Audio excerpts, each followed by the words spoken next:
what exactly is a calorie surplus.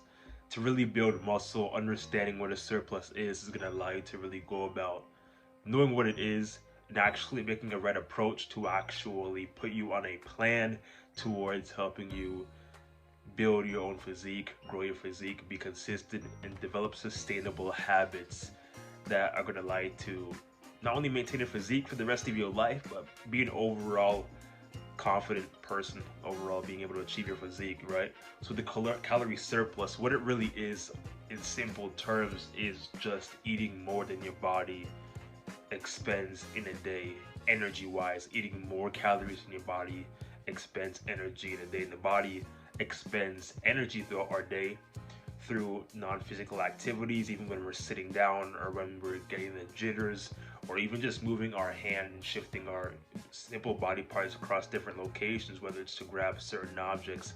Simple small things are small actions neat, and that's a technical term that defines activities that we go about in our day that require almost little to no movement, which burn calories, although not a significant amount, but it burns calories at a relatively slow pace. Now, when it comes to actually burning calories throughout our day, whether that's through doing more major movements that require us to actually move, whether it's HIIT workouts or whether it's actually walking more, and it's these simple actions that actually can help towards getting into a caloric deficit or getting into a calorie surplus, depending on the type of action and plan put in place towards achieving that goal. And a calorie surplus requires us to actually eat more of a calorie intake than our body burns in a day. And relatively, if we're skinny men, for any of us who may be skinny individuals tuning into this YouTube video, right, we may most likely have a fast metabolism, meaning that whatever little calories we consume, our body quickly burns it off throughout the actions that we go throughout our day, which makes it actually harder to maintain the mass that you currently have, as well as add upon that towards building more sustainability towards actually building your physique, right? So when it comes to that perspective, it really boils down to knowing the calorie surplus, understanding maintenance, how much calories you consume in a day.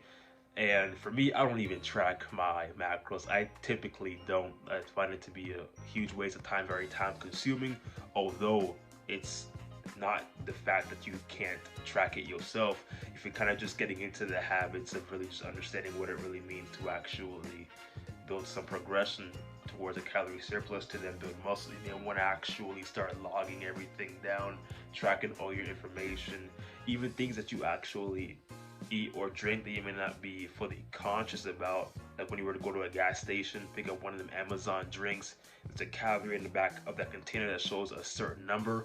You'd want to log that down in your journal, log down every single thing that you actually consume. That will give you an average, maybe like an approximation as to how much you eat in a day.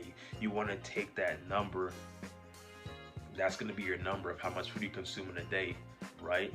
Typically. So the point is to take that number and then add 200 to 500 calories weekly, every single week, right? The breaking point I want to say is roughly like around 3K calories.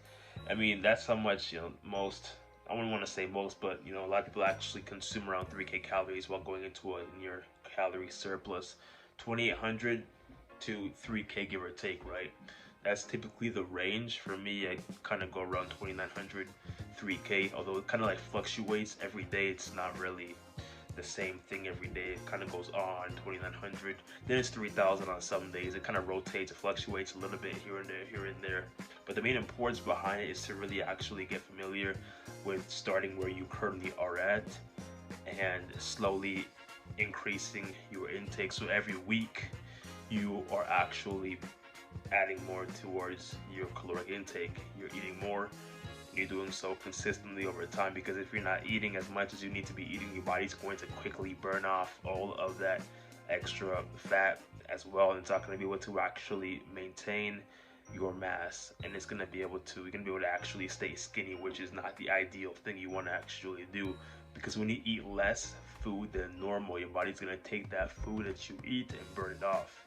Because we're not in a calorie surplus, your body's going to be able to take that food and burn it off right away throughout the activities you do throughout your day, which is how the body continues to burn off all that food, as well as it may go into the fat stores if you're not consuming more food than you need to be consuming per day to maintain your current physique habits. To maintain your physique, relatively the hardest thing you can actually do is do the exact same thing repetitively every single day. It's something that requires discipline and requires your body to adapt and become more familiar with eating more than what it normally eats in a day. And to actually put on size to a certain enough extent, you have to be eating more than what your body is currently eating per day. If you're not eating more than that calorie surplus, then your body's going to be able to tear down not only the food that you actually eat, as well as going to tap into the fat stores in your body to continuously burn fat, because it has nowhere else to actually burn fat from, since there's no food that you're actually intaking per day, right? That's a calorie surplus. That's all it really is in simple terms. Being able to actually understand that in order to build muscle over time, you need to start where you are in maintenance calories, then increase every single week till you get to roughly around 3K calories. That's ideally where the bulk period is. No more than 2 months do you really want to go on that whole bulking phase, really. Some people go for months, and they bulk for months, and then they decide to cut after month 5, month 6. Although for me, I would relatively go on a bulk for no more than 2 months, then dial it back to see what your progress is. And then the whole process, the whole cycle repeats itself again. So you bulk to the cut, then you cut, then you go back into the bulk. So I typically don't do no more than 2 months for myself, due to the fact that it's just not really sustainable wise to just keep on bulking. So you're going to be getting all this extra fat for no apparent reason, and 2 months tops is ideally where you want to break the line and go back to a cut. Adding all this excess fat from going on a bulk for several months, it ideally isn't the best route to go. Not only is it going to be more of a chore to actually dial back all that fat to a cut, really to get more immediate and more gradual results, even faster results, really, you want to shoot for about a 2-month duration, go back and dial back and see what the results that you've put in, see where it has resulted to after the cut. So that's typically how I go about my phase in terms of a bulking and a cut, really just knowing, understanding what it really means, how to really go about doing it, because we all like to intake different sorts of foods, the different cultures, different traditions that have a whole wide variety of like foods and all this stuff. So it really boils down to knowing what it is that you can actually indulge in, knowing which foods to actually stay away from, because some foods typically have a huge calorie intake, right? It's got a huge shot, and it's like if you eat 2, maybe 3, then that's typically your meal for the day. You can't really eat anymore, but that would be so if you'd be on a cut, because if you were on a cut, you'd have to have like a huge rigid and tight structure in place to actually manage your calories. Although since you're going on a bulk for relatively 2 months, it can work. Although, like I said, after that bulking phase is done, you have to go back to a cut to see your results. Then learning and looking at your calories, how much calories is on the back of a package, container, grocery list, an item, whatever the case it is going to actually help you move smoothly along your journey from the bulking phase to a cut. And the calorie surplus is a term used towards helping the majority of us build muscle sustainably over a wide course in time. It all boils down to just understanding that in order to actually build muscle, the body is going to need fuel from that food in order to actually provide recovery, sustainability, as well as muscle growth and repair. If we are not eating more than what we need to be eating, then our body is not going to be able to actually tap into the food that we intake to to actually get us results we want to see. It's gonna tap straight into the fat stores, and when it goes straight into the fat stores, then we are not going to be getting big at all. We are not going to be getting there at all.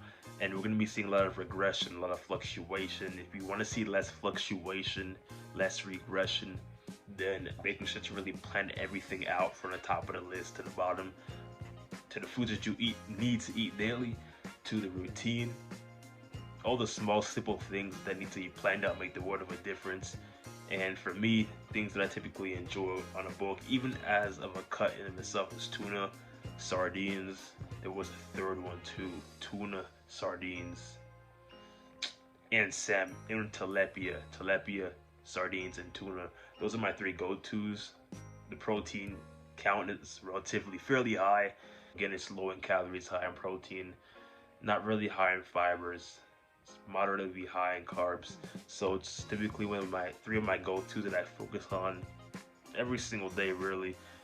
And when it comes to a variety, it's something that I'm not really gung-ho on, so those are three that I typically stick to because it's just so easy to get done. It saves me a lot of time.